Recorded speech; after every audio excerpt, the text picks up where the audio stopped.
qui est écrit là. On peut les lire ensemble.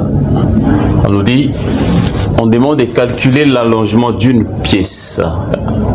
Bon, d'une barre. Donc, nous avons l'allongement, calculer l'allongement d'une barre soumise à l'action de son poids propre, comme l'indique la figure ci-dessous. La figure ci-dessous, en fait, c'est ça, cette figure ici. Alors, la longueur est L. La longueur de cette figure, comme vous voyez là, c'est L. Son diamètre à la base est D. Le diamètre de cette pièce à la base, c'est D. Et son poids spécifique est gamma. C'est la masse volumique, en fait, du matériau qui constitue notre barre. Alors, si vous regardez bien, la forme de notre barre, c'est une forme conique. Hein? C'est une forme conique, mais seulement la barre n'est pas sollicitée par une force extérieure. La barre est sollicitée par son poids propre. Et on nous demande de déterminer l'allongement de cette barre. Donc, c'est l'allongement dû à son poids propre. Donc, nous allons essayer de voir comment calculer l'allongement de cette barre. Mais seulement, dès le départ, il faut calculer, trouver d'abord le volume. Il faut connaître la formule qui va vous aider à calculer les volumes de ces cônes. Alors, les volumes, là c'est dans la forme géométrique. Hein. Les volumes, je sais très bien, vous connaissez très bien les volumes, c'est le 1/3 du volume de votre cylindre. Si cet élément, ce volume était un cylindre, D carré sur 4 multiplié par la longueur. En fait, c'est le volume de ces cônes. Le 1/3 de la pièce cylindrique. C'est comme ça, c'est ça votre volume.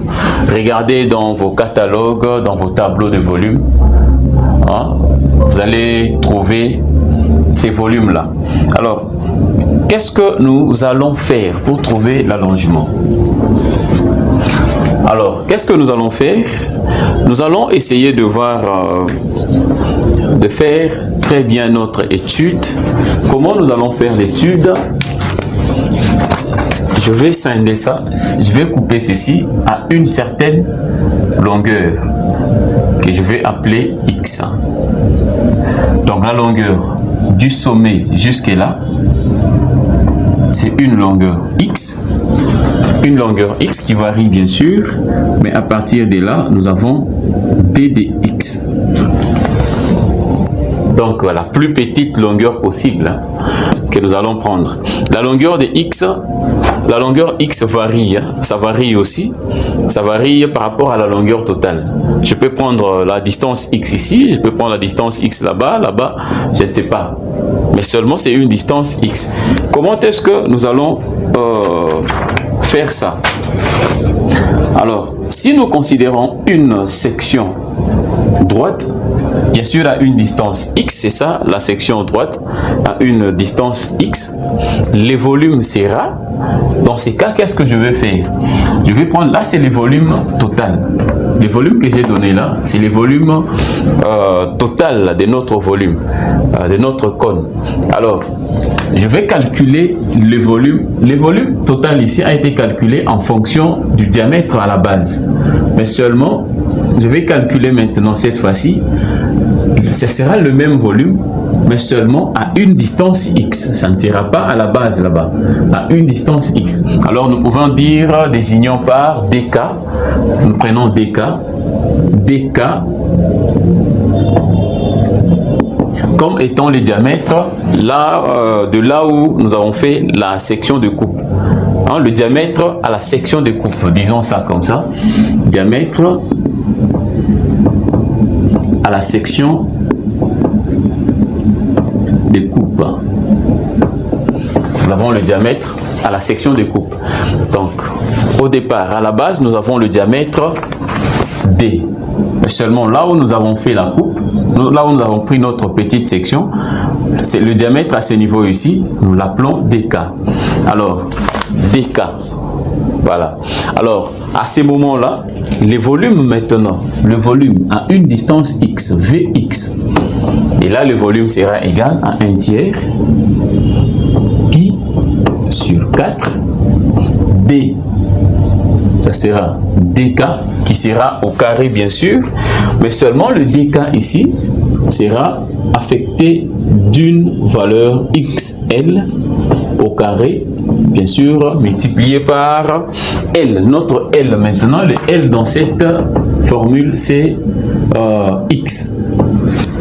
La longueur, nous avons une longueur L pour notre volume total, mais seulement là où on a fait passer la pure, la section de coupe, la longueur c'est X. Donc cette longueur sera remplacée par X.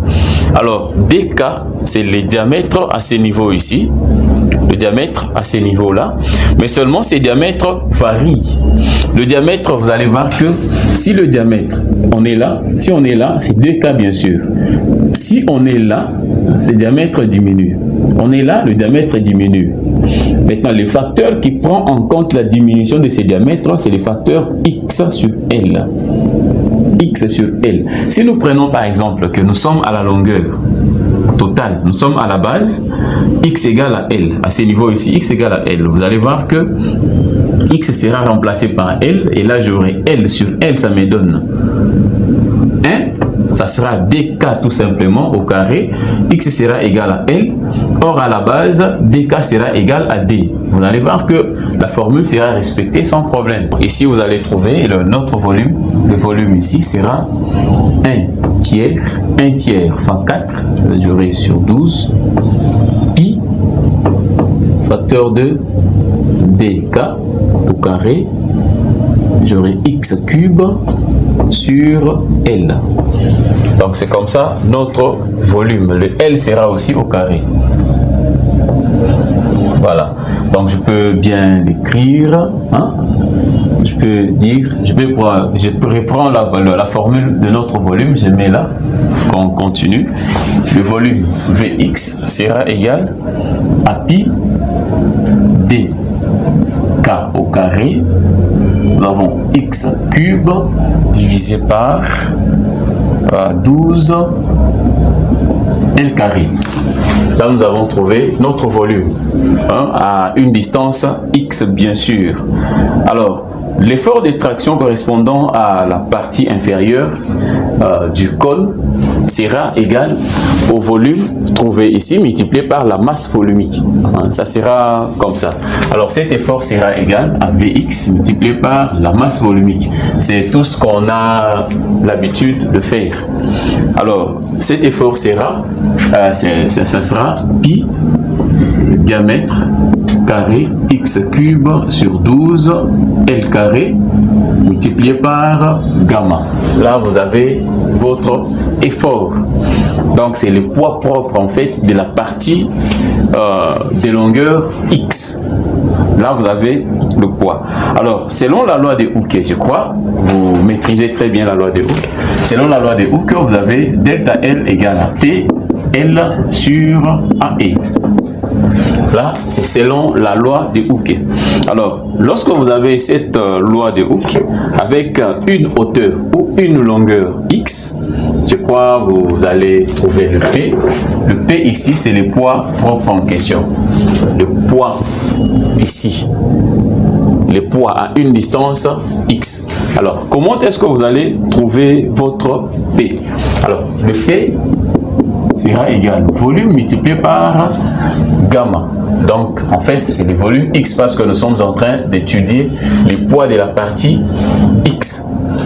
Alors, à la fin, nous allons remplacer les x par L. Vous allez voir comment est-ce que nous allons le faire. Alors, qu'est-ce que nous allons faire? Nous allons faire que le P sera égal, le P ici, notre P ici, c'est le P qui est calculé là-bas. Donc le volume Vx multiplié par gamma. Volume Vx multiplié par gamma. Alors, si nous calculons maintenant à une distance x bien sûr, le delta L ici. Delta L ici, vous allez voir que le D de delta L sera égal à P. Cette fois-ci, ça sera D de L, comme on a fait avant. P, D de L sur AE. Et D de L sera la distance d de x.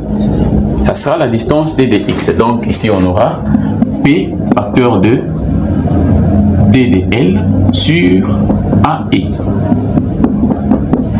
Or, lorsque nous sommes en train de calculer la variation de l'allongement, là c'est la variation de la longueur. Or la variation de la longueur était d de x. Donc vous allez voir que cette formule devient P. P c'est cette formule. P, nous avons pi dk carré x cube sur 12 L carré, c'est ça P. D de L, c'est d de x multiplié par d de x divisé par A. A pour un cercle, c'est la section transversale en fait, à une distance x. Pour un cercle, vous avez pi diamètre dk au carré sur 4 multiplié par E. Et vous allez voir sur cette formule, nous pouvons annuler le pi tombe, le dk tombe aussi. Vous avez aussi le 4 qui va tomber avec le 12, mais il va me rester 3 à l'intérieur de la formule. Donc, dd delta L égale à Gx qui reste, je vais écrire tel que ça se retrouve. Donc, j'aurai x cube d de x divisé par 3 qui reste 3 par rapport à 12. Donc, j'aurai aussi L carré et puis le tout divisé par et qui me reste de l'autre côté. Alors, en partant de là, donc je crois que vous allez très bien trouver le L. Où est le L? Où est parti le L? Je suis en train de voir. Le L, c'était 12 sur L. Ok. Gamma. Je suis en train de voir, j'ai perdu un gamma à l'intérieur. P, je vois il y a un gamma que j'ai perdu à l'intérieur ici. P égale à Vx multiplié par gamma. Vx multiplié par gamma. Et à l'intérieur, j'ai perdu un gamma à l'intérieur là-bas. Et je peux faire multiplier par gamma et d de x. Voilà, c'est là où j'ai perdu les gamma. Alors, qu'est-ce que je vais faire? Comme on a trouvé les volumes, et pour delta L égale, je crois que vous avez très bien la formule. La formule, c'est P L sur AE. Je crois que vous comprenez très bien le delta L. Mais seulement l'étude que nous sommes en train de faire, nous le faisons pour une longueur X. C'est-à-dire le P que nous sommes en train de chercher. Bon, le P, bien sûr, que nous avons dans la formule ici, sera Px, parce que nous sommes en train d'étudier une partie du cône. Ça sera Px. Alors, Px sera égal, s'il faut calculer le poids pour une partie des longueurs x du cône, je crois vous allez comprendre, ça sera 1/3 de pi. Le diamètre à la base pour la partie x, c'est dk au carré divisé par 4 multiplié par la longueur. La longueur, notre longueur, c'est x. Je crois que c'est la même formule que j'avais pris au départ. En fait, j'avais pris le P ici. Là, c'est les volumes. Ça sera multiplié par gamma.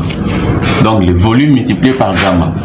Ici, nous avons pris une partie juste de notre cône. Donc, tout en supposant que la longueur, notre longueur, c'est x. En fait, le volume total, au départ, j'avais fait, le volume était égal à 1/3 pi diamètre carré sur 4 multiplié par la longueur. Je crois que vous comprenez très bien, vous connaissez très bien la formule ici. C'est la formule que j'ai donnée au départ. Le caméraman peut m'aider. C'est cette formule ici. Donc, volume de notre cône sera égal à 1/3 pi diamètre carré sur 4 multiplié par la longueur. Mais seulement du fait que nous faisons l'étude sur une longueur x, cette longueur sera égale à x, sera remplacée par x. Le diamètre ici à la base sera remplacé par dk et multiplié par la masse volumique pour trouver le poids. X. Donc en fait, c'est ça le poids de notre partie X. Alors, delta L sera égal à Px multiplié par L sur A et. Alors, je vais faire mes